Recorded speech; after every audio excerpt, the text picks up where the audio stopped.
back to my film and TV channel. We've got a K-drama thriller today to look at. A K as in South Korean produced. Yes, is it up there with Squid Game, stuff like that? Well, probably not. But hey, it's well worth a look at, this one. So we're going to have a look at a comedy drama thriller. 7 episodes, about between 50 and 75 minutes. They're all over the place with the timing of them. I'm going to have a look at Mask Girl. Please, if you're new to the channel, push that subscribe up, push the bell notifications. Great to have you on board. Everything film and TV series like this, films, previews, reviews, information blogs, lots of different things. So please join us, and if you can give us that little like, guys. I mean, I literally earn pennies from these videos. Put a little bit of effort into them, so it's nice at least to get a like, get a little thumbs up from you who are watching, so it'll be much appreciated. Yes, it's South Korean streaming television series at its best. Well, not quite at its best, but at its quirkiness perhaps, because there's a lot to like. Directed by Kim Yong-hoon, starring Lee Han-byul, Go Hyun-young, Nana, and Jae-hong and Yeon Hee-ran. Oh, my apologies again for any incorrect pronunciations. And it's based on the Naver webtoon of the same name by Mei and Hee-si, which was published between 2015 and 2018. It premiered on Netflix on August the 18th, and I am doing this recording on August the 22nd. 2023. So any comments I make today are as at that date, so about 9 a.m. in the morning, so be wary of that. So what's it about? Well, it's about young Kim Mo-mi, played by Lee Han-byul, and Go Hyun-young Nana, because obviously different ages as well. An office worker, she's insecure about her looks. Yes, becomes a masked internet personality by night until a chain of unexpected, ill-fated events overtakes her life and other characters' lives as well that come into it. It's scoring reasonably well. Internet Movie Database, as I said, I did this when there was just over 600 scores and reviews, and it's getting a very good 7.5 out of 10. Some of the critics, deciders, Joel Keller, the decider website, said, "Stream it. Mask Girl is intriguing because we have absolutely no idea where the story is going after episode 1, and we want to find out." We certainly do. We've only got 7 episodes to squeeze in.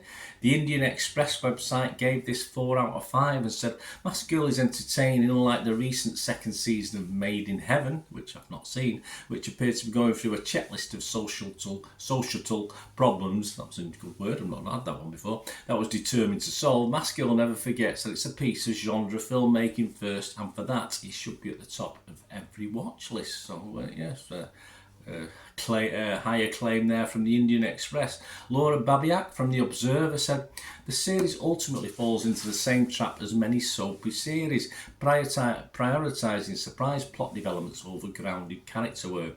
Yeah, I'd have to agree.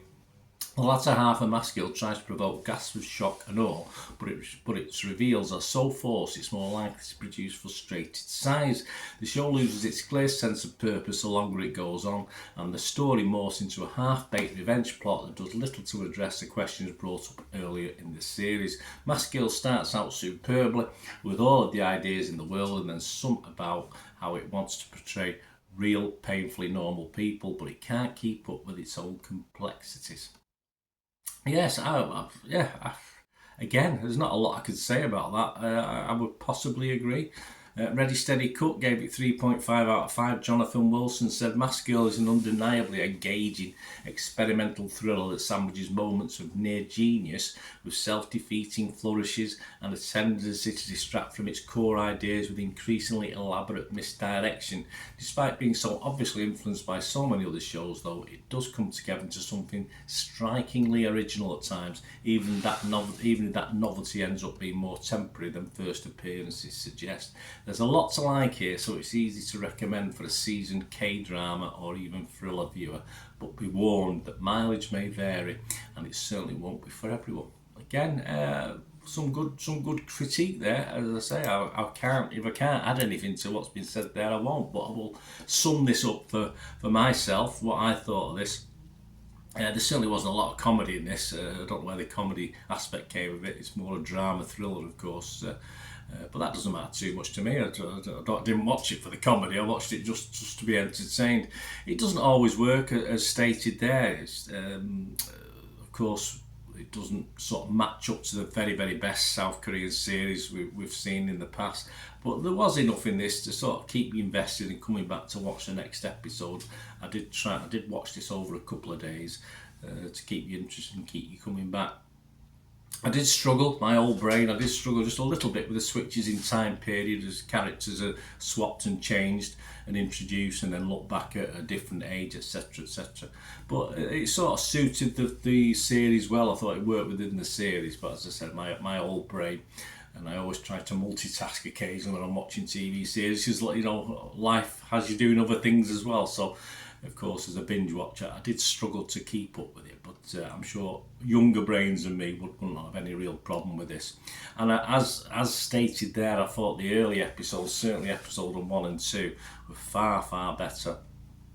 But I did enjoy the change of perspective from episode to episode, a different character, a different viewpoint, a different time, as I said as well. But sadly, it was a sort of weaker finish. It did fizzle out just a little bit. It didn't carry on its early promise. But yeah, I watched the dub version as well, which was fine. If you want to watch it in the original, obviously you can do that. But the dubbing was fine, which is just easier for me to watch the dub version.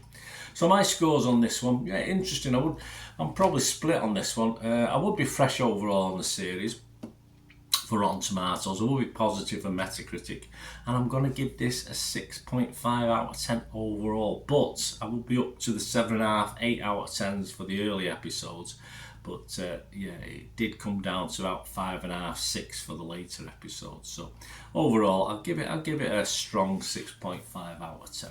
Let me know what you think, guys. Great to hear from you and what you thought of this little series. As I said, not the best K-drama, not up there with some of the classics, of course, we've had over the recent years, but not a bad little effort. It's a shame it just would have been better over 4 or 5 episodes rather than 7. Possibly not. I just thought they could have done a little bit better with what they had, but yeah, still very watchable. Thanks for watching, guys. Let me know what you think. It'd be great to hear from you. Till we meet again. That's one thing, don't I? Please stay safe, everyone. Bye for now.